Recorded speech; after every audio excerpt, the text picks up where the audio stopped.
before we lose you again. Well, I was going to say, I think one of the things that's really interesting right now is that, Museveni's used this strategy over time of arresting people, of disrupting campaigns. And of course, this isn't just a pre-election strategy. So after the last election, we also saw raids on Besigye's party headquarters and so on to disrupt the attempt of Besigye to demonstrate that the election had been manipulated. We'll see exactly the same thing this time around. There'll be constant raids on party headquarters, attempts to disrupt the party, attempts to disrupt data collection. I think what's really interesting this time around is we're seeing bigger protests, right? The arrest of Bobi Wine has generated greater unrest in Uganda than the arrest of Besigye last time around did. Yes. And I think there's a really interesting question here from Museveni, which is actually, is this going to become a self-defeating strategy? This has worked well in the past, but actually is Bobi Wine's support, especially amongst younger people in urban areas, so great that actually this strategy actually it's more support for him, generates unrest, generates international criticism around the world. Is Museveni actually going to have to look for another strategy because this isn't actually working? And I think that would be a really interesting question because, we've seen three sort of strategies over time. The one is the use of violence and repression and the arrests. The other is the use of the state apparatus. And, often we talk about the NRM maybe not having a lot of kind of content as a real political party, but of course it can rely on the state and its control of the state to do things. And of course, it's got a fairly ambitious state apparatus, and particularly in rural areas, it can try and dominate politics and to stop people accessing information. And then on the other hand, we know that Museveni, although he publicly talks about the fact that he doesn't like bribery, is not averse to handing over bags of cash to different groups in different parts of the country as a way of establishing those very personalized patron-client relationships. And I wonder whether one of the things we're going to see, if this sort of repression turns out not to be as effective as it's been in the past, is he going to have to use those other strategies more? Are we going to see more censorship? Are we going to see more money being handed out? Is he going to be forced into those strategies because this one's not actually working? Because it seems to me right now that the sort of way that Museveni has rigged elections in the past is becoming less effective, or at least is generating greater costs to him in terms of the eyes of the world and the number of people who are dead and the unrest that that's generating for Uganda.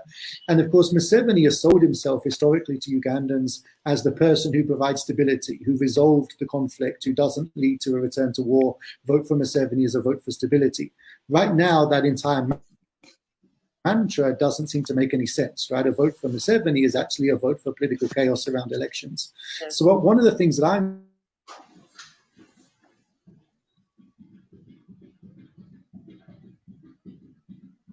is it just the same record again and again, and he's going, or are we actually going to start to see Museveni putting something else forward?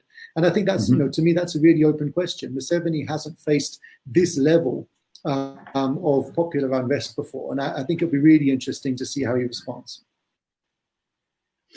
Yeah, because obviously 2 weeks ago we had elections in Tanzania, and the strategy of the president there was a total knock on opposition. Yeah? So Museveni might try the same strategy. Do you think the Tanzanian situation is comparable to the Ugandan situation? I think it could be. I mean, both Tanzania and Uganda are, coming from a point where opposition candidates have, let's say, won 40% of the vote. And in Tanzania, what we saw was President Magufuli basically decided that that was not acceptable. It was not acceptable to have opposition parties winning 40% of the vote in parliament, and it was not acceptable to have an opposition presidential candidate who was going to win 40 to 50% of the vote nationally. And so Magufuli basically went out to decide that systematically he was going to take control. And we saw that before the elections. So we saw CCM trying to prevent opposition candidates from actually nominating themselves and filing their nomination papers in certain parts of the country. Throughout the election, we then saw high levels of censorship. And then, of course, around the election, we seem to have seen a lot of, basically ballot box manipulation. And then when the opposition started to protest, so I think there we lost leaders being arrested. All that we'll see. It's not.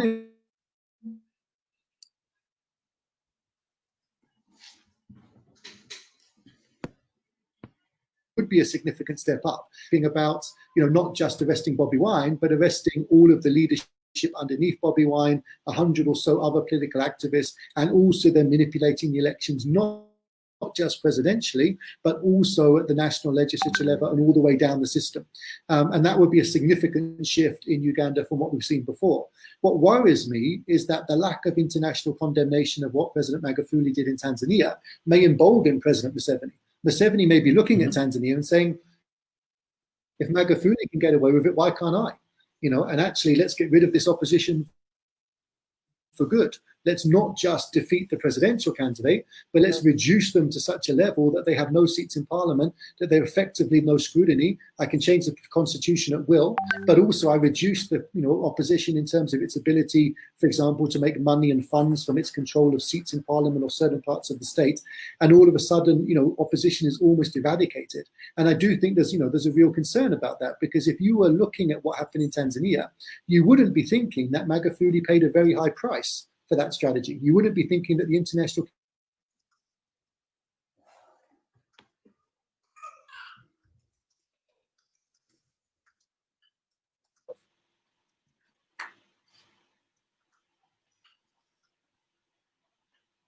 Go on, Nick.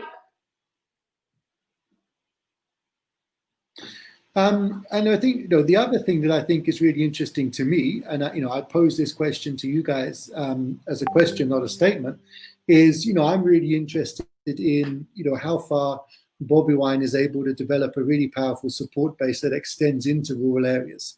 We know that Bobi Wine dominates urban areas. We know that he's going to win Kampala, phenomenally. We know that he dominates social media. When we did a Resistance Bureau podcast and we had Bobi Wine on, the response was significantly different to any leader we've ever had in terms of its support, its fervency, etc. So we know all of that. But we also know historically that Museveni has won elections by losing urban areas and winning rural ones. And we know that in Uganda, more citizens vote in rural areas than urban ones. So it always seemed to me, both with Kizza Besigye before and now with Bobby, that the real challenge is not urban areas, which you're going to dominate. It's rural areas and actually persuading people in rural areas that you can win. And I remember that there was a survey back in, I think, 2016, when I was doing research in Uganda around the elections. I was in Fort Portal at that time. And the survey showed that a majority of Ugandans did not believe that you could change the government via the ballot box. In other words, a majority of Ugandans believed that almost whatever you did around elections, Museveni would come out being a winner. And I've always thought that one of the big challenges in Uganda is actually persuading Ugandans, especially those in rural areas, that Museveni can be beaten. Because if you could do that, you could persuade everybody to turn out and vote the way they really wanted to, you could defeat Museveni. But if everybody believes that ultimately Museveni will fix the vote and will win whatever, then what's the, why risk your life by going out and voting for Bobi Wine? Why be in a rural area and wear a Bobi Wine t-shirt? Why take that risk? So I guess the question I'm really interested in, maybe Lena and Patricia and others sort of speaking to, is, how able right now with the harassments, the arrests, the detention, is Bobi Wine, able to get into those rural areas and really extend his party base and build that national support that you really need to, to challenge Museveni? Perfect. I think this is a good question for Lena Zedriga, but I, for one, I can say that from the very beginning, People Power, Bobi Wine was doing consultations, wanted to do consultations. We tried hard to get to the rural areas, to get to the people and ask them what it is that they wanted for the manifesto to be, the new Uganda. What did they want? However, Museveni did a very good job frustrating that process. And so we pushed social media, we reached out to people by calling them through phone banking. But even right now, as we speak, as we saw with Bobi Wine's arrest, with Lena Zedriga's arrest, that was really a result of Museveni realizing that, yes, Bobi Wine does have support in these rural areas. That's something that they basically kept saying, that our support was basically centered around the capital, Kampala, Masaka, however, that narrative has now been crushed. And that's why they are arresting Bobi Wine time and time again. And that is why they have resorted to violence, nationwide violence in Uganda.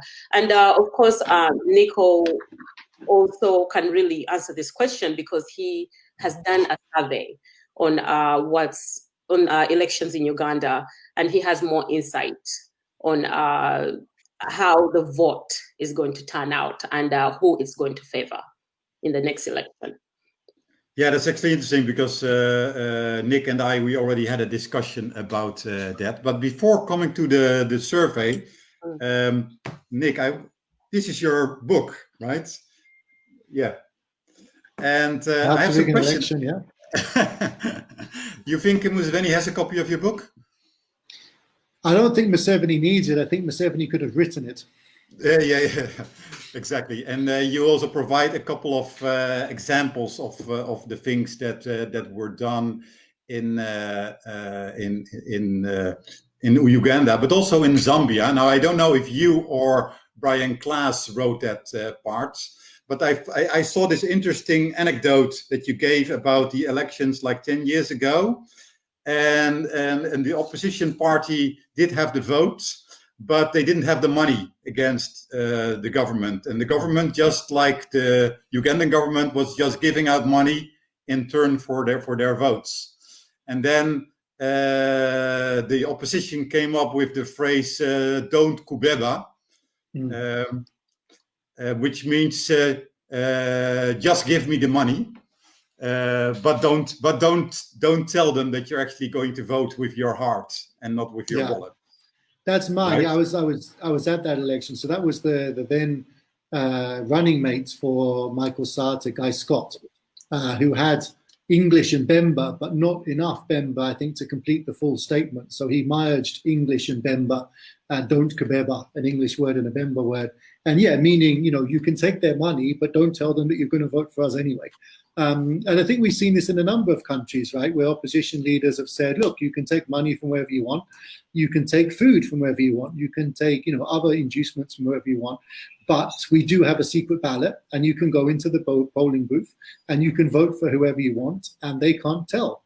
So, take all the money that the ruling party is giving you, but vote for us. And in Zambia, that proved to be very effective. And we've seen a number of countries.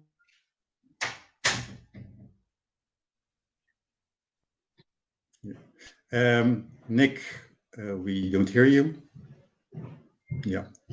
But while we don't hear Nick, one of the things that Nick is also describing in his book, various techniques where you vote buying is actually ultimately proved